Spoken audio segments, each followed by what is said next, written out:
Hi, and welcome to Wednesday's Inside Look to Brooks. I'm Beach Brooks, and today I'm joined by Steve Brooks, I'm one of our founding partners at the firm, along with our operations manager, Robert.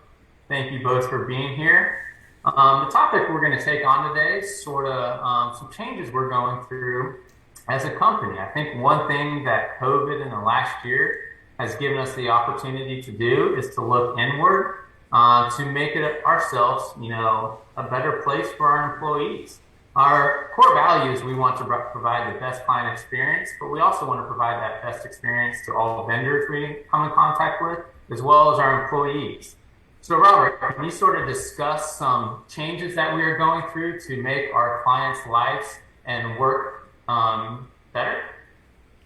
Yeah, I would say, one of the biggest emphasis that we're going through on change is people and focusing the energy on people and sort of making them part of the process of what is our vision, what are our core values, what is the mission here at Brooks Law Group, and doing that through, sort of inventive ways of collaborating with them on more team-based initiatives and getting them part of the process of the what, the who, and the why, and sort of walking through that step by step. So I would say that's sort of our first step that we're trying to take in order to achieve that.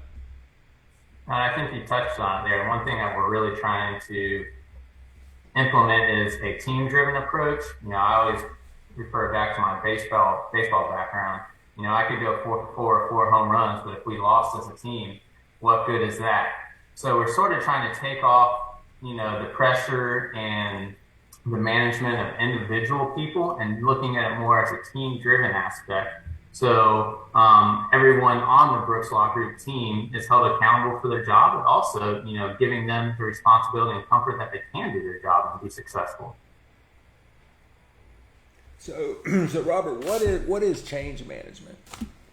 Well, I mean, it's the process that an organization undertakes to sort of review things that we do from more of a people process of here are the tasks that we do, here are the way that we go about those tasks, and then sort of getting people involved in the process of saying this is the way we used to do things, which is status quo, and we want to challenge the status quo to sort of evolve and change those things to meet sort of the needs of the community, the needs of the people entering the workplace, and to sort of bring the different generations together to accomplish the greater goal, which is growing the organization and being able to provide great service to everybody else out there that we want to reach.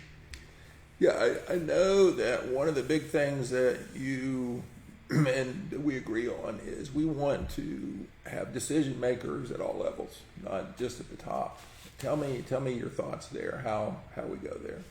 Yeah, the first step into sort of evolving and pushing ourselves through a change in management philosophy is, really saying, hey, we need to empower the other people around us by giving them different projects to lead, giving them different things to where they say, you know what, you own this, you drive the results on it, and then I'll be here to support you. Instead of saying, I'm going to do all 6 things and you can just be there to watch it. It's like, no, you have these 2 things and I'll have these 2 things, and then we'll follow up on it every 2 to 3 weeks to see how things are going. I think you're giving them the opportunity to drive results and feel like they're actually really special and meaningful to the team. I think employee empowerment is very important. I know we're all reading a book at the moment. I know, Steve, you have a great example of, what empowering your employees is from the book. Yeah, and I think one of the things that really that Robert and I have discussed and Beach that we really want to do more of is more transparency at the leadership level. And part of that just means me and Robert and Beach and the other leaders in the firm being open about where they're at. What are your thoughts on that? Yeah, transparency is key. And, I've tried to do this quite frequently as of late, saying, we are going to try things and they might not work out.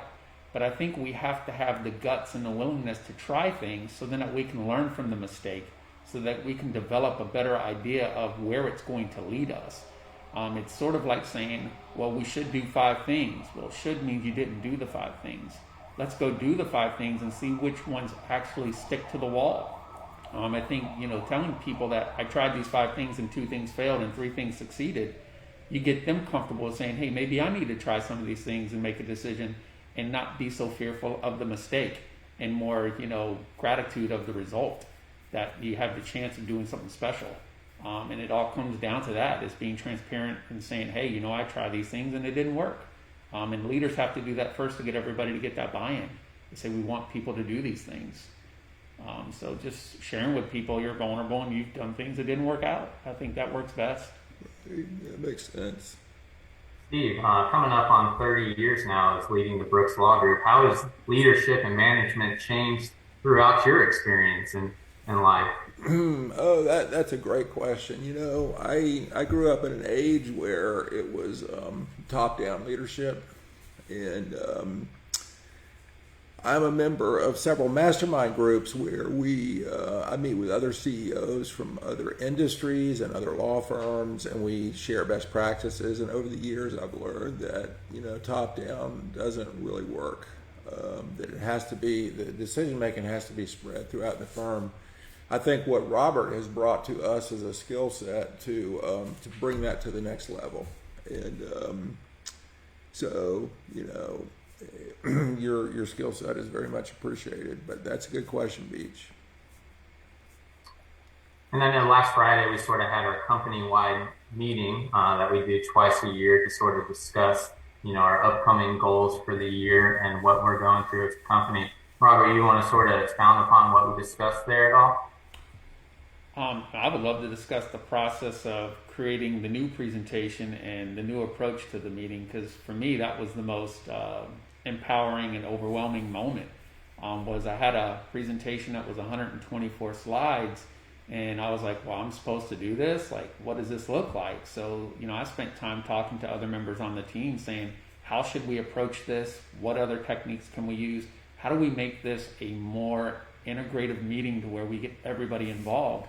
And I sort of made a committee of people saying, you know what, I'm going to lean on you all to drive the results, and I'm going to sort of just deliver the message. And we all came together and worked together on it. Myself, Connor, Susan, Lisa, and Narissa. And I think we delivered a great result together. And I think that was like the epitome of what teamwork can do when you have others become part of a process.